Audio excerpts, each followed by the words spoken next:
Yashodanandana Brajajana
We'll be reading from chapter 30.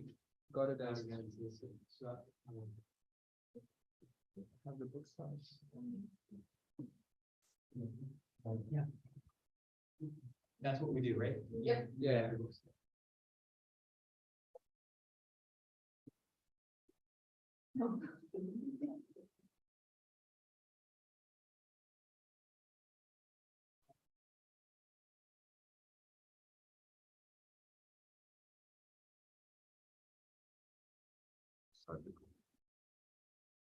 Start with invocation as well.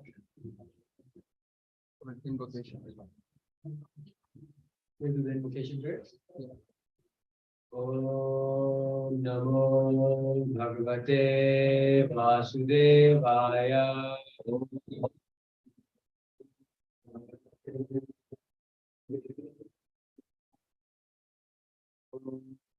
Namo Bhagavate Vasudevaya.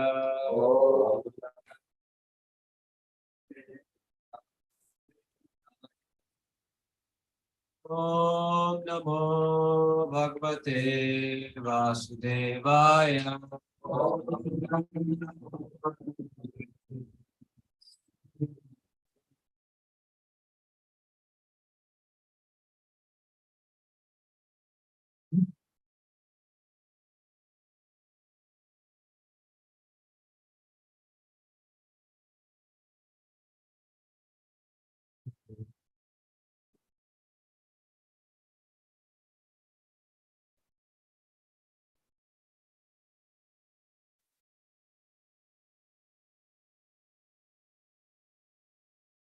So we'll be reading the whole chapter today. There are three really beautiful pastimes.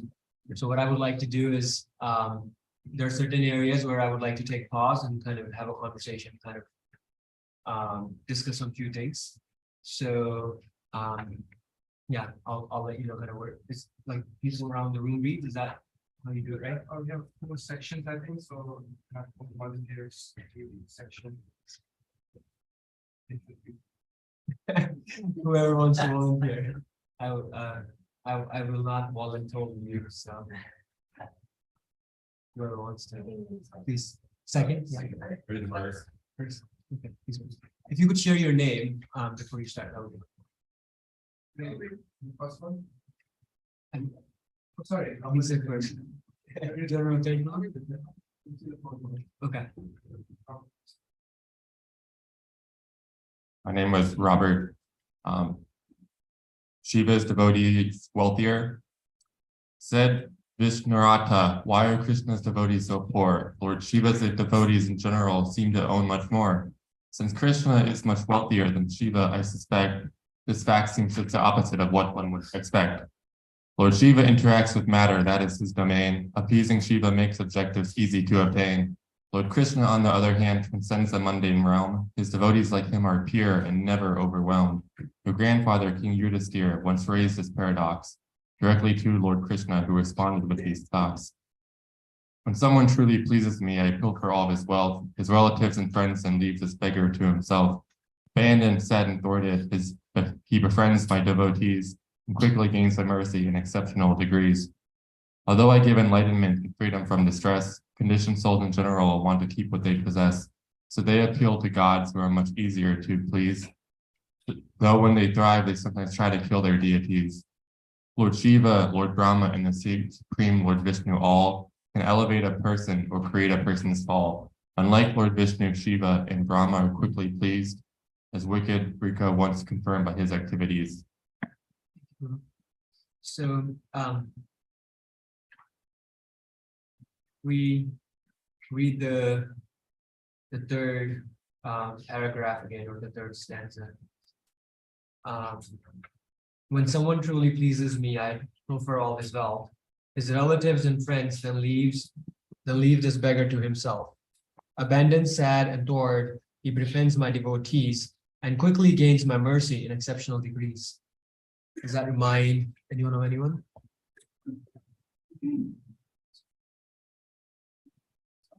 Anyone you can think of reading that stanza? Yeah, that's one person asking that. Anyone else? Like any other people, any other devotees from the scriptures you can think of?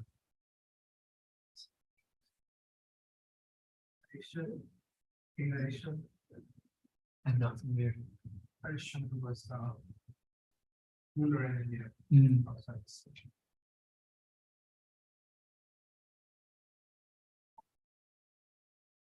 Another one I was thinking of was Maharaj Yudhishthira, right? Like you see kind of, you read the Bhagavatam, how he goes through so many times where they don't have, where basically they're in exile and he doesn't have anything, and that happens like multiple times. So, yeah, so I wanted to spend a few minutes here and kind of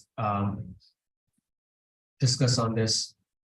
So this is a thing that scares a lot of people away from worshiping Krishna, right? The name Hari, because it's like, I don't want to worship someone who will take everything away. So, including myself, right? I can say like, I have my fears for that, right? So, so a lot of the times, people are scared because of that fact. So one thought that I had was, it's really important to know like where you are in your Krishna consciousness, right? So just be honest and true to oneself, because if it scares us, right? Like, hey, I'm not ready, Krishna, for really to be surrendered, right? Like these are still my attachments, right? So one, it helps us to realize where we are, and then we can really be genuine with Krishna, right? It's really, who are really we trying to hide from, right? The person who knows everything, the super soul who's like right here, so it's like right next to us, like, what can I hide from him really? Right? And so it actually helps us to really be able to self-reflect and know where we are, and then have a genuine relationship with Krishna and with his devotees. So, for example, like as Grihastha, if I think, hey, like Bhaktivinoda Thakur has had 10 sons, and he raised 10 sons in Krishna consciousness, so and Krishna takes care, so I can have 10 kids, and Krishna will take care, which is true, right? That is a fact, that Krishna takes care and he protects his devotees, and all of that is true, and we'll see more of that in the last pastime that we'll talk about. So that all that is true, but I don't have that realization. That's not where I'm at in my process of Krishna consciousness. Like if I'm being really honest and transparent, right? Like it's a struggle sometimes to just take care of 2 kids, right? So like having 10. Also, Bhakti and Thakur had a really good job. Yeah. So you can see, yeah, from practical sides too, right? Yeah. So if I don't really have that realization, right, then I'll just basically make fool of myself by trying to imitate someone where I'm not, and also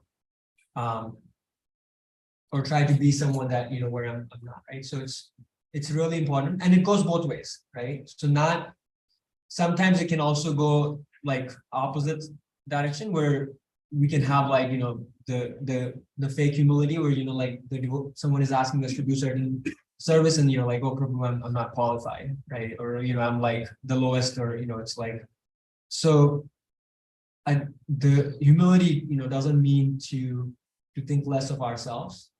It means thinking of ourselves less. So if there are certain things that Krishna gives us opportunities, Krishna gives us service, so just really realize, hey, do I have the skill sets for it? And take that service with humility. And then also realize that yes, like we need Krishna's blessings, we need the blessings of the devotees. There are things that I need to do from my side to be able to make sure that I can do that service nicely. Right? So there are different aspects to it. So don't so basically, like, don't go in either side of the pendulum, right? Don't like try to imitate other devotees who are ahead of us, or who are more senior to us, or have and try to imitate that, or go in the other opposite direction where we're trying to be fake humble, where in my heart it's like, oh yeah, like I can do it, but I was like, oh, I need to be humble, so I should say, no, I'm not qualified for this service, right? So just again, really be honest and genuine, and that helps. I think someone shared this analogy with me a while ago, and that really helped me to seek that point. Is when you like if you ever go like in a mall or in an amusement park, like basically somewhere where it's like really big, it's easily to get lost, right? And so to find your way, you try to find a map nearby, right? And then you look at that map, and that sometimes can be even more confusing. It's like, that this is not helping.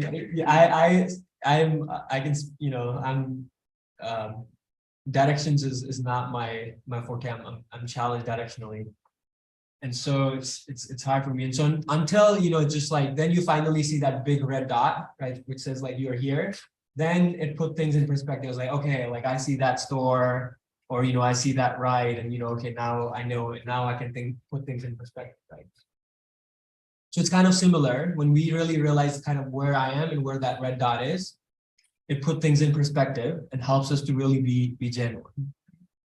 I was hearing one lecture, and in there, the devotee was sharing that Prabhupada said that it's hard to come in Krishna consciousness. It's harder to stay in Krishna consciousness, and it's hardest to stay happy in Krishna consciousness. And so for the longest time, I just kind of was like that. Then like I didn't really understand what was Prabhupada trying to say with these 3 lines. Like what if is, and sometimes it can also be hard. It's like it's not hard to be happy in Krishna consciousness. Like what it's like you're dancing and you're feasting, and it's such an easy and transcendental process. So it's Krishna's mercy and the beauty of the process when you first come to Krishna consciousness, right? Like we all have some bad habits, so we are able to kind of overcome those with being able to take some good habits, being in Krishna consciousness. So it's really easy to be happy when we first come, right? So it's like what is this Prabhu talking about? It's just so easy to be happy, right? Or what's like Prabhupada talking about. But then it's harder to stay. And so, like meditating on it for a while, and then I think I had some realizations, like it's harder to stay in Krishna consciousness is because of the whole processes of bhakti that you have to go through, right? Like especially with anartha nivritti, right? It's really hard on false ego, realizing that, oh, like there's so much stuff built up when you start cleaning that. And Prabhupada gives that example where, when you start cleaning the room, right, at first the dust is all just settled, right? And if something is not clean for a while, you first come in, you may not even realize that actually the room is so dirty. And then you start cleaning, and then you're like, oh, this looks even dirtier than when I first walked in, right? But nothing changed, right? It's just once you actually started cleaning it, then you saw like, oh my God, there's so much dirt here, like there's so much stuff, right? So that makes it harder, right? And then the hardest is to stay happy in Krishna consciousness, because of the process is hard. It's simple, right? But it's not easy.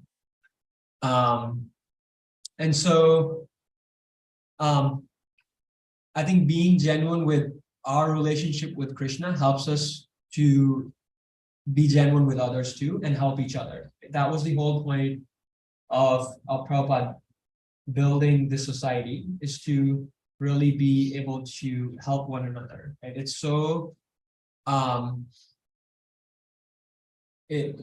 it's a lot easier like to practice devotional service when you have people around doing that. So it's such a beauty to, and for that reason also, like Grihastha Ashram is such a beautiful thing, because you have a partner all the time and you're helping each other out. And so you always have that kind of atmosphere, right? But sometimes when you're not in the ashram, like sometimes when I am traveling for work, I can feel like, oh, it's so much challenging because there's just so many other distractions that I don't have the association of the devotees. And then it helps me to be more grateful for what I have.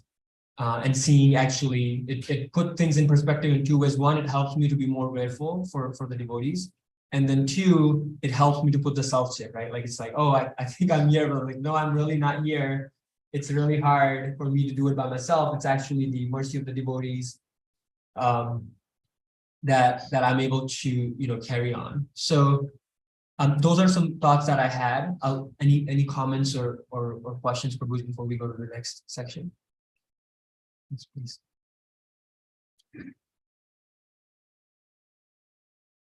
Yeah, on this point of, we started talking about Prabhupada and he went through a lot of hardships. I was just realizing that Krishna puts devotees who are very advanced, or like at very higher stage. Krishna puts seemingly them in distressful situations just to like exemplify or glorify them. Like he wouldn't do that to someone who's not at that stage. I also be like very confused by this. Like, this seems like such a hard thing, and what if I have to go through that? I don't know if I can take it. So if someone is not at that stage, Krishna is helping each one based on where they're at also. So if he seemingly puts someone apparently in a distressful situation, he also gives those devotees the support by which like they can come out of that situation. And when this really advanced devotees, like when Krishna knows they can come out of themselves and glorify Krishna, and Krishna is glorifying them by putting them in such conditions. Yeah, it's a different like story. You cannot expect that the same thing will happen to us and I'll suffer. Yeah, really good point. Thank you for raising that. Yeah. Anyone else? Yes, please. I have a question regarding this. So there are like the four aims for human life, like dharma, artha, kama, moksha. Right? So this passage suggests that Krishna is like kind of taking artha and kama from the individual. So how do we like maintain sense of this passage in this sense that these are the four aims of human life to attain these four things, like to attain dharma, artha, kama, and moksha? So if Krishna is taking away artha and kama from an individual, so how is it that we can live a completely dharmically fulfilled life? So what do you think is the goal of human life? What's the whole purpose of being in the human form? So it's to reach the last moksha. So as devotees, right, we see that to build that relationship or develop that relationship with Krishna, to eventually be able to serve him and have that relationship with him in the spiritual world, right? To go back to spiritual world and have that relationship with him. So Krishna will help us if we are really praying for that, and if that's what we want. Krishna will help us in providing what's good to make progress in that path and take away what's not good for that path, right? So as Prabhu was mentioning, that doesn't mean that, like, if one, we're, for example, right, like for myself, I'll pray to Krishna, like, I'm not ready for this, right? Like, Krishna, like, don't take away like all these material opulences that I have. I'm not ready for it, but help me to be able to, one, not be attached to it, and then two, be able to really use it in your service, right? And so where we are, depending on that, we can pray and continue to cultivate that relationship with Krishna. Right? So the way to really see that is, again, Krishna will take away things for what are not good for our devotional life, and he'll provide things, whenever he takes the verse from Bhagavad Gita where Krishna says, right, like he provides devotee whatever he lacks, right? So Krishna will provide then, whatever is necessary to make sure that we progress in our devotional life. Does that answer your question? You had raised your hand, bro. I was raising my hand. Oh, okay. Let's go back there.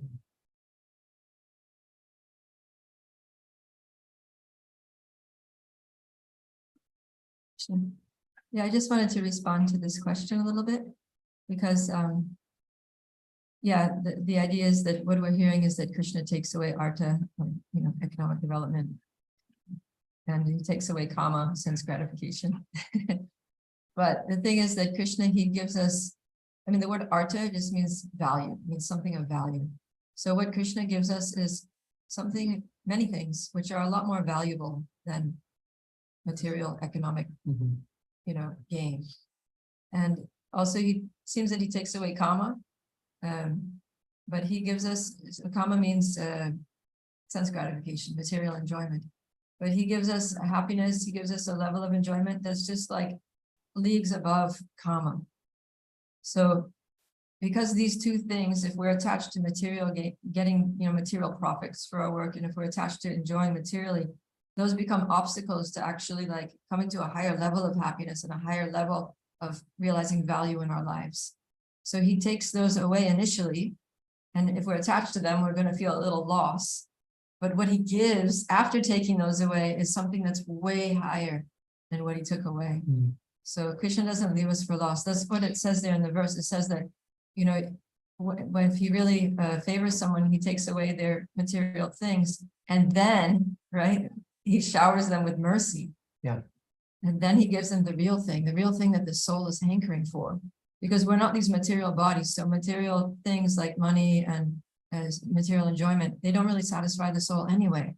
In fact, they just increase our miseries. That's what Krishna says in Bhagavad Gita. Yehi samsparshaja bhava dukkha yonaya evate adyantavanta konteya nateshu ramate. It says that intelligent people do not take part in the sources of misery, which is sense gratification, because such pleasures have a beginning and an end. And so wise people don't delight in them. They delight in the higher things. So we should be eager for Krishna to take these things away, because they're like obstacles in the path of attaining what we're really wanting, what the soul is yearning for. And only that is going to satisfy us. Yeah, right along those lines, there's a quote in the 11th canto of the Gita. Krishna says, "O learned Uddhava, one who fixes his consciousness upon me, giving up all material desires, enjoys with me a happiness is impossible to be experienced by those engaged in sense gratification." Shall we move forward? The story of Vrika. The demon Vrika met the saintly Narada one day and asked which god would fill his wish the most efficient way. Said Narada, if you ask nicely, Shiva won't take long, but he gets angry instantly if you do something wrong. So Vrika worshipped Shiva with a sick, bizarre device. He cut his flesh and burned it in the fire of sacrifice. A week went by. Impatient, Vrika dropped that plan. Instead, he washed his hair and bared his axe, prepared to cut his head. As Vrika poised to lop his head directly in the fire, Lord Shiva swiftly grabbed his arm and mercifully inquired, what is it that you want, my friend? Here, let me mend your wounds. Why give your head? A cup of water's fine. I'll grant your boon. The crooked Vrika cackled as he gave this sick reply. When I touch someone's head, I wish that he at once shall die. Lord Shiva showed consent and gave his head a little shake, although he feared that he was giving nectar to a snake. To test Lord Shiva's blessing, Vrika raised his hand and said, I'd like, my lord, to see if this will work upon your head. Lord Shiva turned and terrified, fled swiftly into space. The mystic Vrika ran behind and managed to keep pace. Since no one counteracts the boon that Shiva has bestowed, the gods could only stare as Shiva ran through their abode. At last he reached the sea of milk, that luminous domain inhabited by Vishnu, that the greatest souls attain. Lord Vishnu knew that Shiva had been threatened with demise and stepped in to protect him by assuming a disguise. Appearing 5 or 6 years old with beads and deerskin dress, Lord Vishnu summoned Vrika, smiled, and pleasantly expressed, my dear respected sir, you've come so far, you must be tired. Please stop and rest your body, for your body is required for any great pursuit. That's good, relax. Now, if I'm fit, please tell me of your mission. I would love to hear of it. Lord Vishnu's words pleased Vrika, and the demon gladly stayed, explaining in complete detail his clever escapade. The youthful student listened well, then shook his head in doubt. In this case, said the student, we have something to find out. This Shiva, cursed by Daksha, gobbles flesh in ghostly haunts. He gives his fellow ghosts and goblins anything they want. His blessing must be useless. Quickly, touch your head and see, for if he lied, you must reply and end his treachery. Enchanted and bewildered by the student's artful words, the foolish Vrika touched his head. A piercing blast was heard as Vrika's head exploded. Then, as their voices joined as one, the gods cried out in admiration, victory! Well done!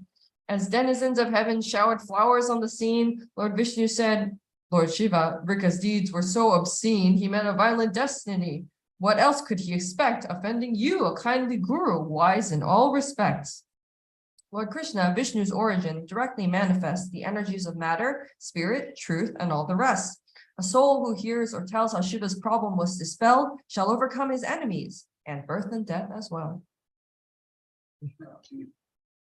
So I think this pastime reiterates the point of what we were just discussing too, right? It's like Krishna, when you worship Krishna, he gives you what's the highest for you, right? Worshipping other devas or other demigods,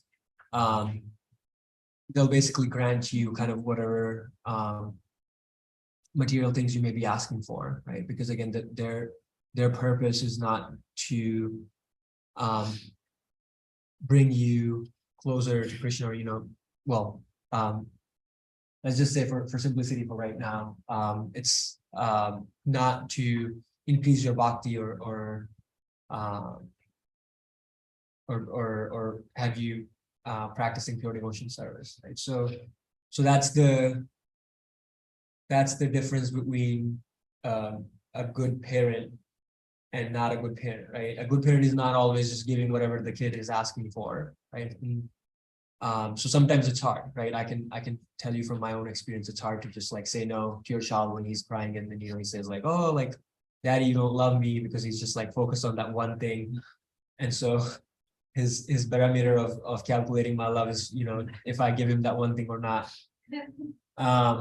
So, and that's hard for a parent to hear that, those are harsh words, because you like that's you're really like you're ready to give up your life for your child, and it's like this little small thing, like like obviously I can get you, but it's not going to serve you, right?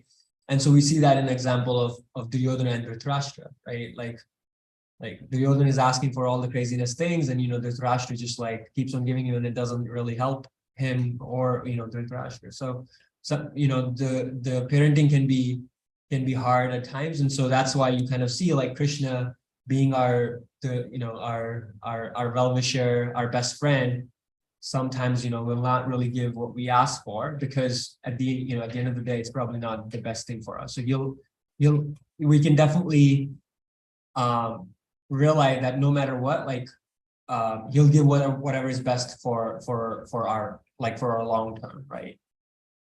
So yes, Prabhu. Yes, a very interesting example that sticks in my mind in regards to what you're saying. That I've seen numerous times, the parents are taking a child, particularly a toddler, into the store, to get groceries and something for his nourishment, etc. But the child will see a shiny piece of like bubblegum wrapper or something like that on the street and pick it up very quickly. And the parent, of course, put it down, etc. But the child is very attached to it and becomes, just it's something insignificant of no value, but that attachment immediately accrues, and they don't appreciate the parent telling them to put it down, etc.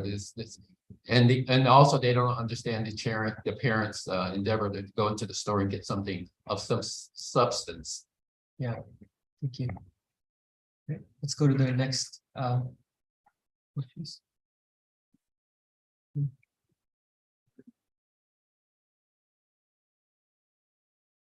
My name is Anna. Brigu's quest. To show how Vishnu differs from Brahma and all the rest, I'll tell you of some Brahmins who performed a certain test. They sent the learned Brigu Muni to research and see, was Vishnu, Shiva, or Brahma the foremost deity? I'll see who is most tolerant, thought Brigu, to inspect. He went to Lord Brahma's abode, but failed to genuflect. Brahma became quite angry, but before he came undone, he managed to control himself, for Brigu was his son. To Mount Kailash, where Lord Shiva domiciles, the sage was Shiva's brother. They'd not met in quite a while. When Shiva came to hug him, Brigu turned away and said, "You're nothing but a deviant."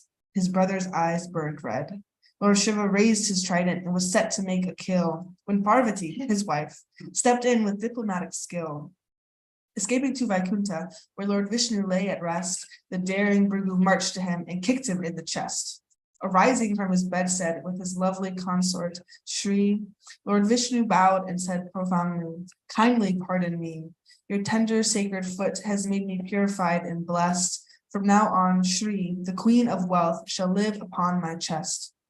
This solemn speech left Brigu stunned. He couldn't say a word. Reactions to his first two tests were nothing like the third. His heart full of devotion for Lord Vishnu, he returned and told his fellow Brahmins what he positively learned. Dear friends, there are offenses of the body, speech, and mind. I tested these three lords with a transgression of each kind.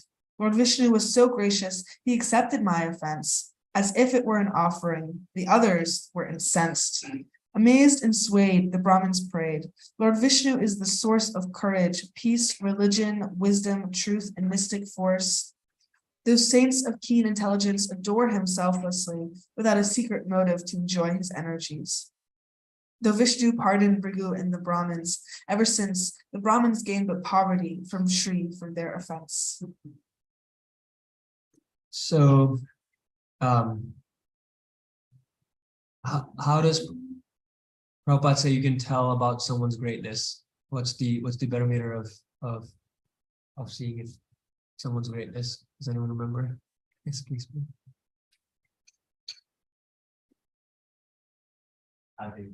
How they treat others observantly. Okay. Yeah. Anyone else? Yes.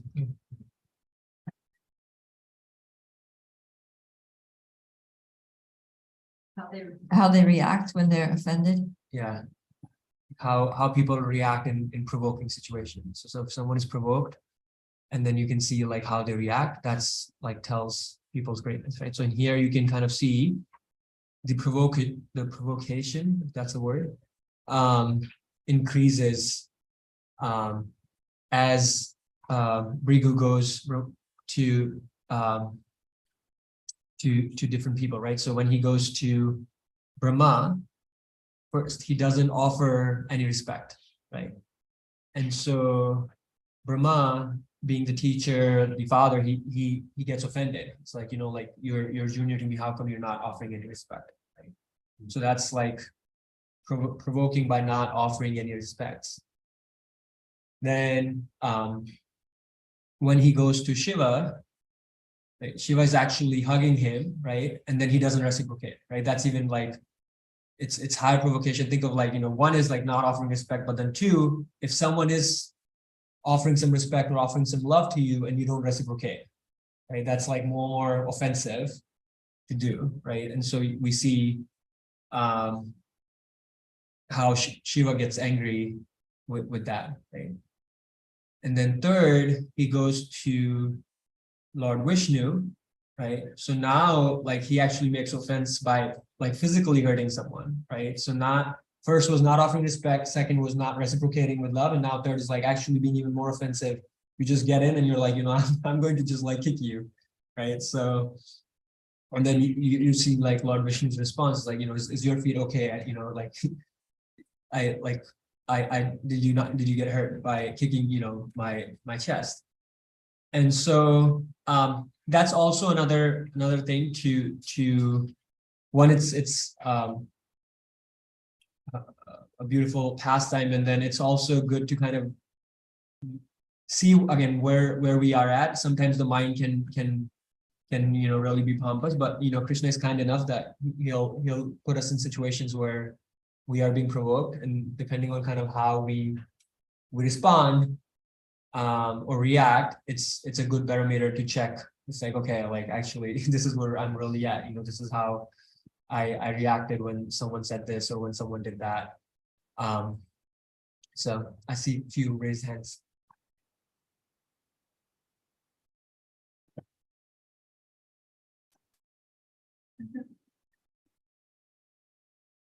Hello. I was wondering, I think there was a part about like Vishnu accepting the kick as an offering.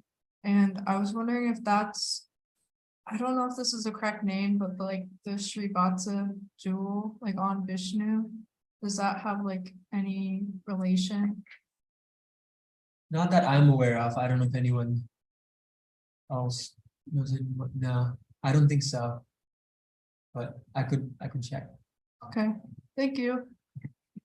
And okay. Anyone else? Okay, let's go to the last.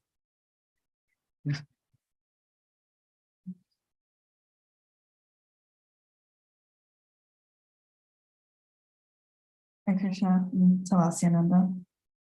The Brahmin son saved. Another time, Lord Krishna and Arjuna went to sleep. Lord Vishnu in his own abode, now listen carefully. For walking on this worldly path reduces us to tears, unless the fragrant nectar of Lord Krishna fills our ears. In Dwarka, a Brahmin's wife once bore a baby son, who died before he touched the earth. The father, deeply stunned, laid out the corpse upon King Ugrasena's palatial stairs. Lamenting and distraught, the Brahmin said in great despair, "This greedy, lying king has ruled his kingdom with such fault. My blameless newborn son has passed away as a result.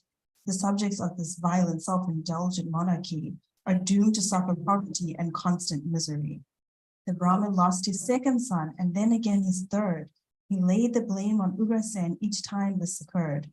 The ninth time, Krishna and Arjuna nearby overheard. Distressed, Arjuna then addressed the father with these words. "Will not one single royal warrior stand and guard your door? Why do your so-called rulers leave you wretched and ignored?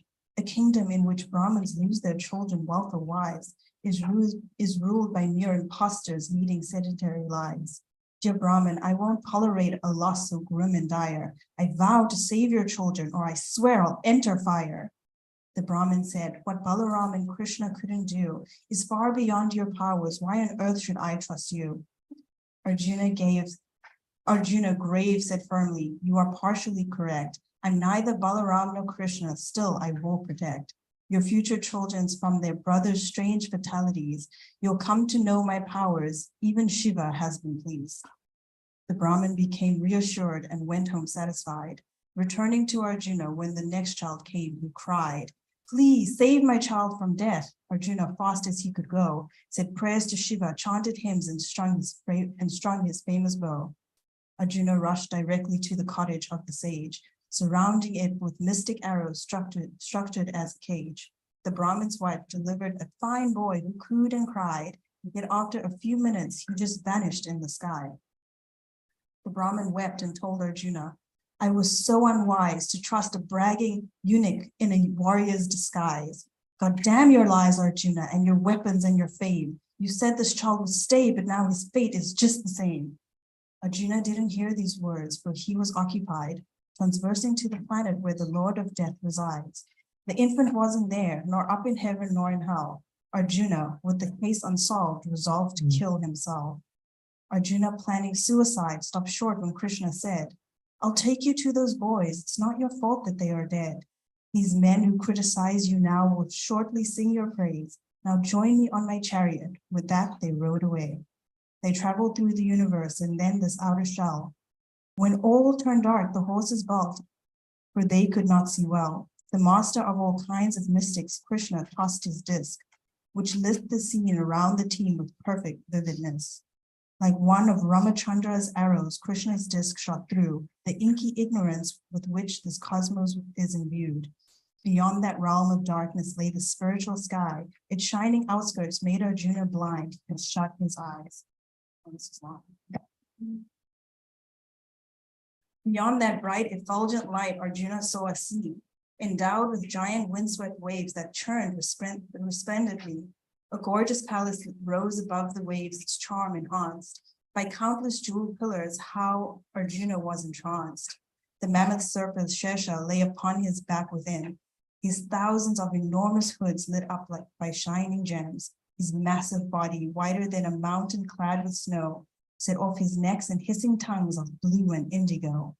Lord Mahavishnu lay upon the serpent's underside, attended by his many energies personified. A brilliant yellow robe adorned his skin of rain cloud blue. His hair reflected radiance that graced his crowns and jewels.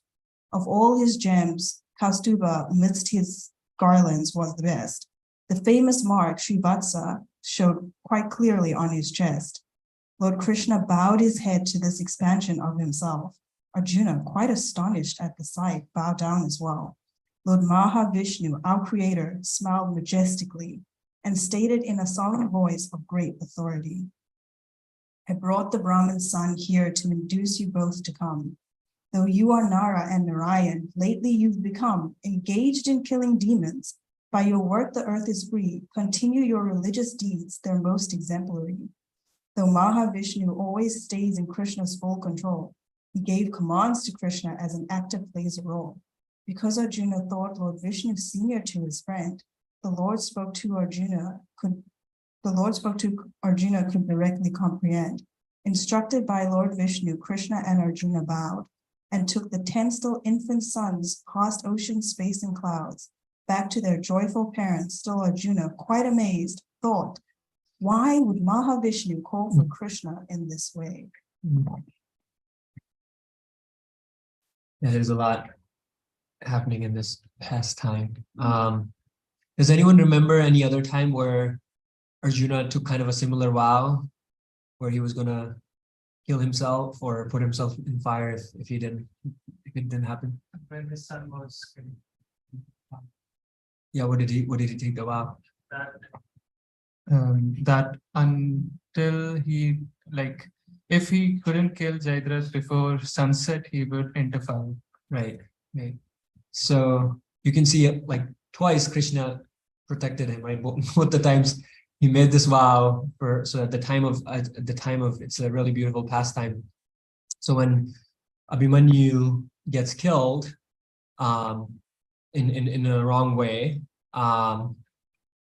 there are like multiple people fighting against him in the Chakravyuh.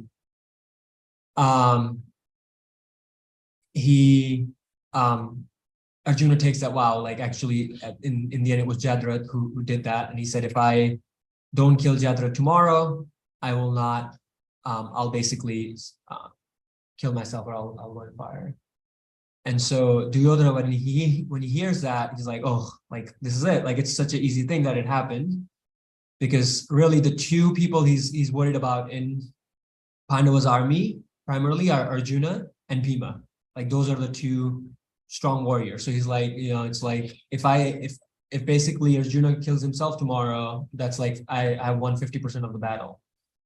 So he's like, all I have to do is just protect Jadrad, right?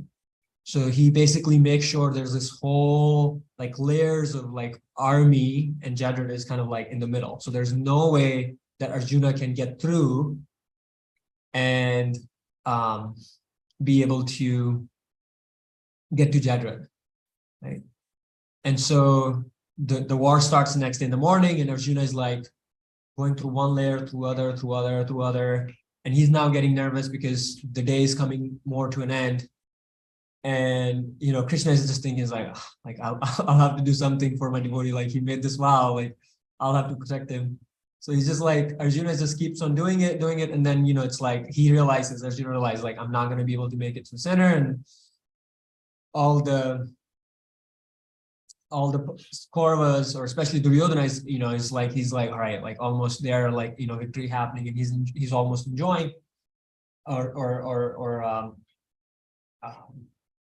getting ready for his success, or getting ready to celebrate his success. And that time, what Krishna does is he brings a cloud and he puts the cloud in front of the sun. So the sun is covered with the cloud.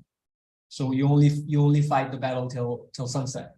So then everyone thinks, okay, like it's nighttime now, you know, the sun has set, so we gotta stop, right? And so Arjuna puts the Gandiva, the bow down, the bow down, and he's ready to basically surrender. And then everyone, you know, the warriors are kind of all step away. They're ready. They're basically celebrating, like, you know, Arjuna is almost ready to kill himself.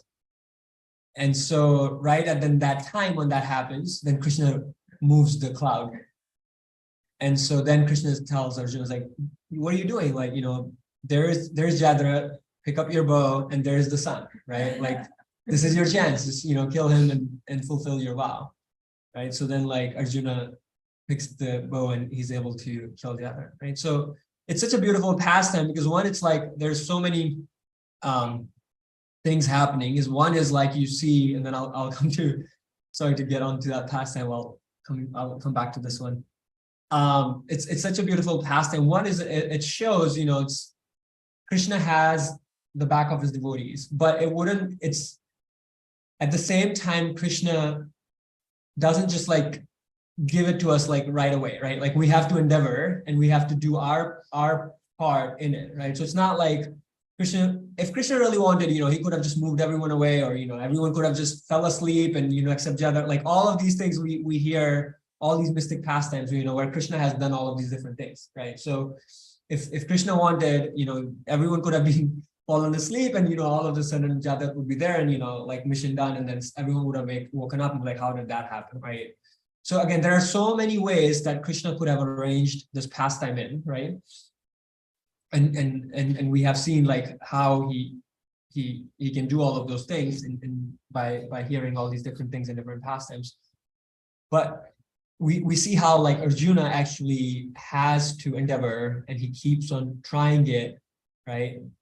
And you know, not only like Arjuna is anxious and like, but Krishna is like, okay, like I gotta make sure like I have to protect my devotee's word. I have to make sure like that this doesn't happen. So it's not really like till he kind of he has given up and he surrenders and he realizes like this is out of my hand, then, you know, Krishna comes in. A lot of times this is when it happens, right? Like we'll endeavor, similarly like the pastime of Draupadi, right? When she's getting disrobed, like she's trying to physically fight it, she's trying to do all the things, and then she finally just raised her hand and like is completely surrendered, right? So when that happens, you know, then like Krishna steps in, you know, because like we have completely surrendered. But then at the same time, you know, it's also our duty to do our endeavor, right? It's not, there's this fine balance of like always, I think it's like do our part as if like everything is dependent on us, but pray as if everything is dependent on Krishna, right? So we do our part as if like we're doing it, but the realization is actually I cannot do it. I have to always be dependent on Krishna. But that doesn't mean, I'll just sit on my chair and be like, Krishna will manifest everything and, just like, since he has that ability. And so in here, I think in the pastimes that the one we're talking about right now, it's really beautiful to see how Krishna does something similar to again protect Arjuna, right? So he's like, all right, like I got you. I know why this is happening. Get on the chariot and let's go and let's get the sons, right? So one is Krishna could have protected the Brahma's or the Brahmin's children beforehand too, right? Like 1, 2, 3, and it happens 10 times. If Krishna, if Krishna wanted, he could have prevented that before, and then who would have been glorious? Krishna would have been glorious, right? So again, he's giving an opportunity for his devotee to be glorious, right? But again, you can see it there are things the devotee has to take some penance or some hardships where he's like almost ready to again like kill himself, and Krishna, no, like I got you, right? So again, so Krishna is doing that to make sure that Arjuna is glorious, right? And then two, he's always taking care of the Brahmins. He's always reciprocating with them. So in the same way, he's also in the same way, he's also reciprocating with the Brahmins by protecting them, by making sure that the children came back. And he is reciprocating with Mahavishnu by being able to, because the desire of Mahavishnu was to get darshan or to be able to see Krishna, right? So then he's able to reciprocate with Mahavishnu in that way too. So it's all the pastimes of Krishna is just there's so many layers to it, and it's like once you read that, it's like, oh, like only Krishna could have arranged that. And it happens in our life too, where we'll be like, oh, like this happened to me, but then also this person also got what they were looking for, and then like, oh, it was Krishna's arrangement. Like only Krishna can arrange something so perfectly that there'll be like 8 or 10 people involved in this whole pastime, and then everyone will kind of get what they were looking for, or what what was best for them. So it's again another way to one see like Krishna wants his devotees to be glorious rather than him taking the glory. So he puts kind of what we were talking in the first, like he may put the devotees through some challenges or some hardships just because of the fact that he wants his devotees to be glorious. But then at the same time, he's never leaving his devotee hanging. At times it may feel, if we don't have that faith or because of our challenges, that we may feel at times, but Krishna never forgets us, not even for a tiny bit. And I mean, at times he's actually like when Arjuna takes the vow of like killing Jadra, it's like, oh, like now I gotta Arjuna goes to sleep, and now Krishna is planning, okay, like how would I be helping my devotee to accomplish this, right? So that's, I know we're probably already a few minutes over. Any final comments or questions? Yes.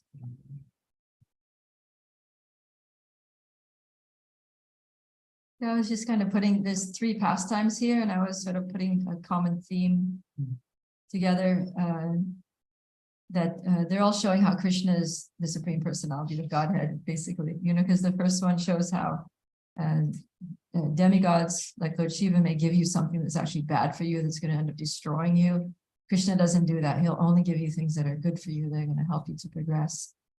And then the next one was, that how demigods and sages may get angry if you do something displeasing to them, but Krishna never gets angry with his devotees, even if they do something, even if they offend him personally, he's always forgiving and gracious.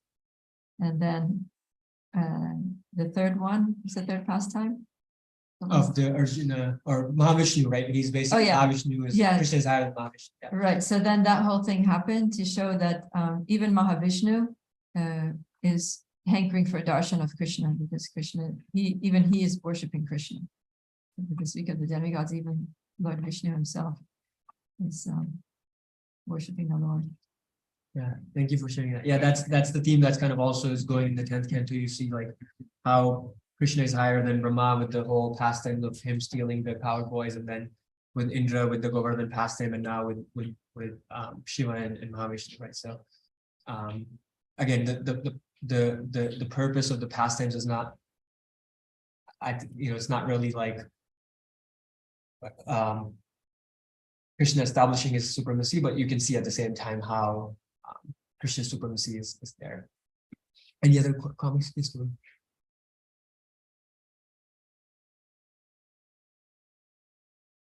It's reflecting on the point that you made that Krishna puts devotees in difficulty to glorify them.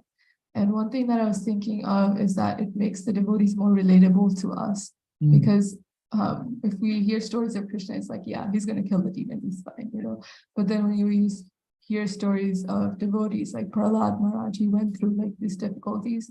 Even when I hear these stories, I'm like, oh, they're elevated devotees, whatever, it's like that. But if you can really understand and put like a soul in that position, it's just so much difficulty they go through, and then at the same time they're able to turn to Krishna. It just makes it so much more touching and relatable. So I think that's something I appreciate. Thank you. Yeah, that's such a beautiful point. Thank you for sharing that. Any other thoughts? Hare Krishna, thank you for class. Very nice. I like what you said about the mood of acting like the whole outcome depends on you. And it reminded me of this story of the soldier in World War II, Private Teptow. His body was found trying to cross enemy lines, and they found in his diary something that said, America must win the war, therefore I will work, save, pray, and sacrifice. I will endure, I will fight cheerfully and do my utmost, as if the whole struggle depended on me alone. That's always spoke to me, and it immediately rang a bell when you said that, to act as if what you do means something. I appreciate that. Yeah, the point is not to be lazy, right? And like do our part, because it's important, but then also realize it's actually, again, the whole fact that I have a body and I'm able to do my part is because of Krishna's mercy, right? Like that I have a functioning body, and is that way. There's it reminds, since you were sharing this war story, it reminds me there's movie that came out a few years ago. I think it's called Hexa Ridge or something, where I don't know if anyone have seen it or heard it, but there's this really devoted Christian, and he goes to fight in World War, but he realizes it's against his religious principle to kill someone, but he wants to do his duty to be in the war and serve the country. And so he goes as a paramedic to help. I